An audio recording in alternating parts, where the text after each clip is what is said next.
आज जो प्रश्न पूछा गया उसका उत्तर सुनकर पूरा नगर 5 मिनट तक खामोश खड़ा रहा। एक दिन गौतम बुद्ध एक ऐसे नगर में पहुँचे जहाँ लोग बाहर से खुश दिखते थे पर भीतर से बेचैन थे। वहाँ एक धनी युवक था, नंदन। उसके पास धन, मित्र, प्रतिष्ठा सब कुछ था, फिर भी वह हमेशा असंतुष्ट रहता। वह बुद्ध के पास आया और बोला, भगवान, मेरे पास सब कुछ है, फिर भी मैं भीतर से खाली क्यों हूँ? भीड़ उत्सुक हो गई। बुद्ध ने उसे पास के मैदान में ले जाकर कहा, क्या तुम स्वतंत्र हो? नंदन ने हंसकर कहा, निश्चित ही, मैं जो चाहूं कर सकता हूं। बुद्ध ने शांत स्वर में पूछा, यदि कोई तुम्हारी निंदा करे तो? नंदन बोला, मुझे बहुत क्रोध आएगा। और यदि कोई तुम्हारी प्रशंसा करे तब मुझे बहुत प्रसन्नता होगी।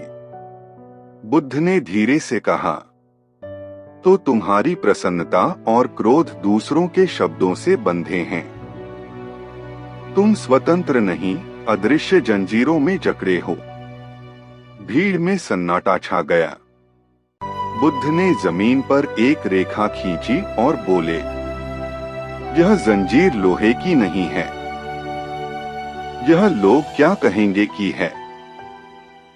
जब तक तुम दूसरों की राय पर निर्भर रहोगे, तुम्हारी खुशी उधार की रहेगी। नंदन के चेहरे का आत्मविश्वास धीरे धीरे गंभीरता में बदल गया।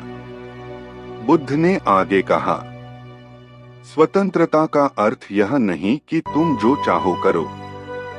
स्वतंत्रता का अर्थ है तुम्हारा मन किसी के शब्दों से न बंधे। कुछ क्षण ऐसा लगा जैसे हवा भी थम गई हो। नंदन की आंखों में नमी थी। उसने पहली बार महसूस किया कि वह अपनी छवि का कैदी था। उस दिन उसने प्रण किया कि वह प्रशंसा में बहकर नहीं और निंदा में टूटकर नहीं जिएगा।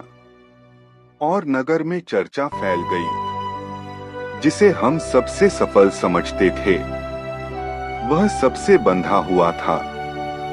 कथा की सीख, सबसे मजबूत जंजीरें दिखाई नहीं देती।